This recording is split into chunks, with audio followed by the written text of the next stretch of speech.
6 గ్యారెంటీలు అమలు చేయకుండా సీఎం రేవంత్ రెడ్డి బేదార్పులరుస్తున్నారని విమర్శించారు బీజేపీ ఎంపీ లక్ష్మణ్. ఆర్బీఐ నుంచి అప్పులొస్తే కానీ ఉద్యోగులకు జీతాలిచ్చే పరిస్థితి లేదని అన్నారు. కాంగ్రెస్ ప్రభుత్వాన్ని ప్రశ్నించాల్సిన బీఆర్ఎస్ అసెంబ్లీలో డూప్ ఫైటింగ్ చేస్తుందని విమర్శించారు లక్ష్మణ్. వేల కోట్లకు వేలానికి పెట్టి ఇవాళ జీతాలు లేకపోతే ఇవాళ రైతు భరోసాను మరి అమలు చేయడానికి చేస్తూ ఉంటే భావితరాల భవిష్యత్తు తాకట్టు పెట్టే అధికారం రేవంత్ రెడ్డి గారికి ఎవరిచ్చారని చెప్పి మేము ప్రశ్నిస్తూ ఉన్నాం.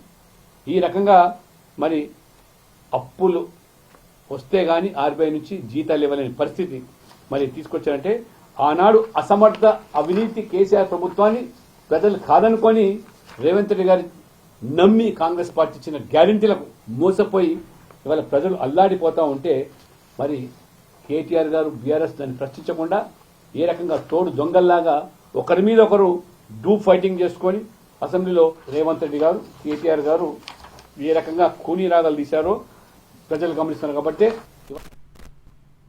త్వరలోనే కొత్త రేషన్ కార్డులు జారీ చేస్తామన్నారు మంత్రి ఉత్తమ్ కుమార్ రెడ్డి. ఏప్రిల్ 1 నుంచి రేషన్ షాపుల ద్వారా సన్నబియ్యం సరఫరా చేస్తామని తెలిపారు. అయితే జాబితాలో పేరుంటే కార్డు లేకున్నా సరే రేషన్ బియ్యం పంపిణీ చేస్తామని అన్నారు మంత్రి ఉత్తమ్. కొంతకాలం నుంచి రేషన్ కార్డ్స్ ఇచ్చే ప్రక్రియ ఇచ్చే పాలసీ కూడా లేదు. నౌ మేము ఇప్పుడు కొత్త ఫిజికల్ రేషన్ కార్డు ఇచ్చే ప్రక్రియ కూడా మొదలు పెడుతున్నాము. బీపీఎల్ కుటుంబాలకి ట్రై కలర్ కార్డు 3 రంగుల కార్డు, మరి ఏపీఎల్ కుటుంబాలకి అంటే అబోవ్ పవర్టీ లైన్ కుటుంబాలకి గ్రీన్ కార్డు డిజైన్ చేసి ప్రింట్కి ఇవ్వడం జరిగింది.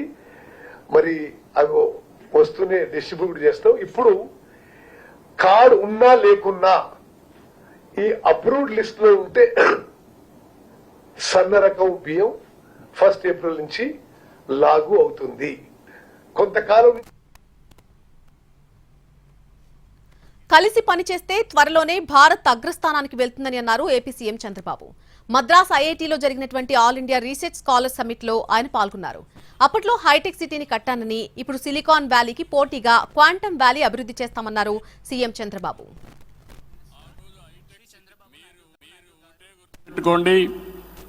95లో ఐటీ మాట్లాడా, 2025లో ఏఐ మాట్లాడుతున్నా. ఆ రోజు హైటెక్ సిటీ కట్టా, ఇప్పుడు క్వాంటమ్ వ్యాలీగా సిలికాన్ వ్యాలీకి పోటీగా క్వాంటమ్ వ్యాలీ డెవలప్ చేస్తున్నాం. మీరు ఏవైతే ఇన్నోవేషన్స్ ఉన్నాయో అవన్నీ వర్కౌట్ చేయండి. నా ఆశంతా మీ మీదనే, నా కాన్ఫిడెన్స్ కూడా మీ మీదనే. రాబోయే రోజుల్లో ఆంధ్రప్రదేశ్లో ఉండే తెలుగు వాళ్ళ ఆదాయం 55 లక్షల రూపాయలు తలసరి ఆదాయం అవుతుంది. ఏపీలో రిజిస్ట్రేషన్ శాఖకు ఈ నెల 30, 31న సెలవు రద్దు చేశారు. ఆర్థిక సంవత్సరం పూర్తవుతూ ఉండడంతో ప్రభుత్వం ఈ నిర్ణయం తీసుకుంది. 30న ఆదివారం ఉగాది, 31న రంజాన్ పండుగలున్నాయి. ఈ 2 రోజులు మిగిలిన శాఖలు అన్నింటికీ సెలవులున్నాయి. రిజిస్ట్రేషన్ల శాఖకు మాత్రం సెలవులను మినహాయించింది ప్రభుత్వం. ఈ 2 రోజులు ఉదయం 11 గంటల నుంచి సాయంత్రం 5:30 వరకు రిజిస్ట్రేషన్ల శాఖలోని అన్ని కార్యాలయాల్లో పనులు జరుగుతాయి. పోలవరం ప్రాజెక్టును సర్వనాశనం చేసింది చంద్రబాబే అని ఆరోపించారు మాజీ మంత్రి అంబటి రాంబాబు. జగన్ విధ్వంసముఠా మాటలు చూస్తే రావణాసురుడు రాముడు గురించి మాట్లాడినట్టుందని కౌంటర్ ఇచ్చారు మంత్రి నిమ్మల రామానాయుడు. పోలవరం పురోగతికి అడ్డుపడుతూ అబద్దాలు ప్రచారం చేస్తే ప్రజలే బుద్ధి చెప్తారని అన్నారు. పోలవరం ప్రాజెక్టును సర్వనాశనం చేసినటువంటి వ్యక్తి నారా చంద్రబాబు నాయుడు గారు. ఇది నా గుండె లోతుల్లో నుంచి చెప్తున్నాను తప్ప రాజకీయంగా చెప్పలేదని మనం చేస్తున్నాం. కేంద్ర ప్రభుత్వం చేయవలసింది నువ్వు చేశావు, చేస్తానన్నావు. 13, 14 రేట్లకి 16వ సంవత్సరం అగ్రిమెంట్కి వస్తావు. కాఫర్ డ్యాముల నిర్మాణం లేకుండా డయాఫ్రమ్ వాల్ వేసాడండి. స్పిల్వే ద్వారా డైవర్ట్ కాలేదు, కాఫర్ డ్యాములు కంప్లీట్ కాలేదు, డయాఫ్రమ్ వాల్ వేసాడు. 33 సార్లు వెళ్ళి ఏం చేసావు స్వామి, నాకు అర్థం కాలేదు. పోలవరానికి ఇంత విధ్వంసం చేసి మరి ఇంత నాశనం చేసి పోలవరాన్ని ప్రశ్నార్థకం చేసినటువంటి మీరు ఈరోజు పోలవరం గురించి చంద్రబాబు నాయుడు గురించి మాట్లాడేటువంటి నైతిక అర్హత మీకు ఎక్కడుందని చెప్పి ప్రశ్నిస్తూ రావణాసురుడు వచ్చి రాముడు గురించి మాట్లాడినట్టుగా ఉంది చంద్రబాబు గురించి మీరు మాట్లాడుతూ ఉంటే. ఈ జగన్ విధ్వంస ముఠ మీరు మాట్లాడుతూ ఉంటే రాక్షసులు వచ్చి ఏదైతే యజ్ఞాల గురించి యాగాల గురించి మాట్లాడుతూ ఉన్నటువంటి పరిస్థితి. కృష్ణా జిల్లా తిరువూరు ఎమ్మెల్యే కొలికిపూడి శ్రీనివాసరావుపై టీడీపీ అధిష్టానం సీరియస్ అయింది. కొలికిపూడిపై చర్యలకు సిద్ధమవుతోంది. అధిష్టానం ఆదేశాలతో కొలికిపూడి వ్యవహారంపై జిల్లా నేతలు నివేదిక కూడా ఇచ్చారు. ఎమ్మెల్యే తీరు వల్ల తిరువూరులో పార్టీ క్యాడర్ ఇబ్బందులు పడుతోందని ఆ నివేదికలో పేర్కొన్నారు. సొంత ఎజెండాతో పార్టీ లైన్ దాటి ప్రవర్తించారని చెప్పారు. అలాగే వైసీపీ నేతలతో కలిసి సొంత పార్టీ వారిని కూడా ఇబ్బందులు పెడుతున్నారని ఆ నివేదికలో తెలిపారు. ఇక కొలికిపూడి తీరును ఉపేక్షిస్తే పార్టీకే ఇబ్బంది తప్పదని చెప్పారు. సొంత పార్టీ టీడీపీకి అల్టిమేటం ఇచ్చారు ఎమ్మెల్యే కొలికిపూడి శ్రీనివాసరావు. ఎంఏసీ మాజీ చైర్మన్ రమేష్ రెడ్డి మహిళల పట్ల అసభ్యంగా ప్రవర్తిస్తున్నారని, అతనిపై చర్యలు తీసుకోవాలని డిమాండ్ చేశారు. రమేష్ రెడ్డిపై 48 గంటల్లో చర్యలు తీసుకోకపోతే రాజీనామా చేస్తానని నిన్న ప్రకటించారు. కొలికిపూడి తీరుపై టీడీపీ హైకమాండ్ సీరియస్ అయింది. టీడీపీ ఆఫీస్పై దాడి కేసులో వల్లభనేని వంశీకి రిమాండ్ పొడిగించింది సిఐడి కోర్టు.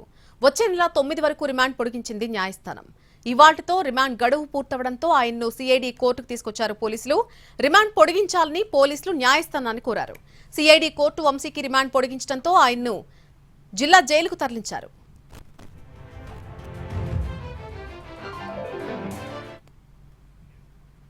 మాజీ మంత్రి విడుదల రజని మరిది గోపిపై చిలకలూరిపేటకు చెందినటువంటి రావు సుబ్రహ్మణ్యం ఎస్పీకి ఫిర్యాదు చేశారు. 2022 ఏప్రిల్లో రజని అక్రమాలను ప్రశ్నించినందుకు తన ఇంటిపై దాడి చేయించారని సుబ్రహ్మణ్యం ఆరోపిస్తున్నారు. 100 మంది తనపై దాడి చేసి ఇంట్లో ఫర్నిచర్, కారుని ధ్వంసం చేశారని, తన్ని తన కుటుంబాన్ని మానసికంగా చిత్రహింసలకు గురిచేశారని ఆ ఫిర్యాదులో పేర్కొన్నాడు. అప్పట్లో పోలీసులకు ఫిర్యాదు చేసినా నామమాత్రంగానే కేసు పెట్టారని బాధితుడు సుబ్రహ్మణ్యం వాపోయాడు. రజని మరిది గోపీల పేర్లు ఎఫ్ఐఆర్లో చేర్చి న్యాయం చేయాలని పోలీసులు కోరాడు.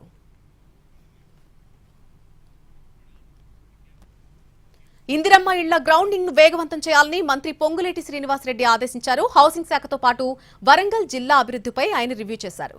బేస్మెంట్ పూర్తయిన ఇళ్లకు తక్షణమే చెల్లింపులు చేయాలని చెప్పారు.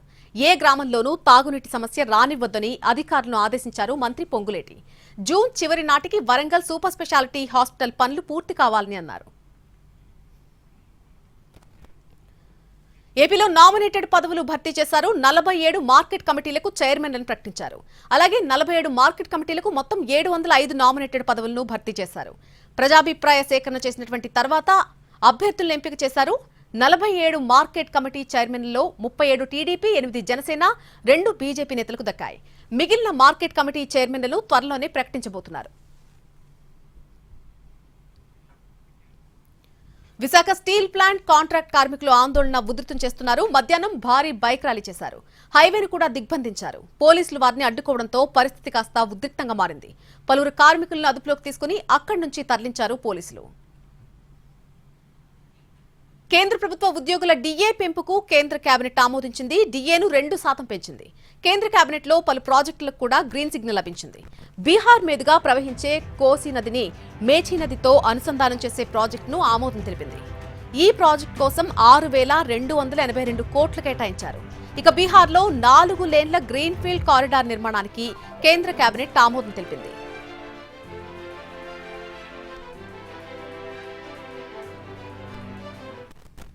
ఏటీఎం నుంచి డబ్బులు విత్డ్రా చేయాలంటే ఇకపై 1కి 2 సార్లు ఆలోచించాల్సిందే. మంత్లీ లిమిట్ దాటేసిన విత్డ్రాయల్స్ పై భారీగా వడ్డించేందుకు బ్యాంకులు రెడీ అయిపోయాయి. నెలవారీ ఉచిత పరిమితి దాటిన తర్వాత ఒక్కో విత్డ్రాయల్ పై 23 రూపాయల చొప్పున వసూలు చేసేందుకు రిజర్వ్ బ్యాంక్ ఆఫ్ ఇండియా బ్యాంకులకు అనుమతిచ్చింది.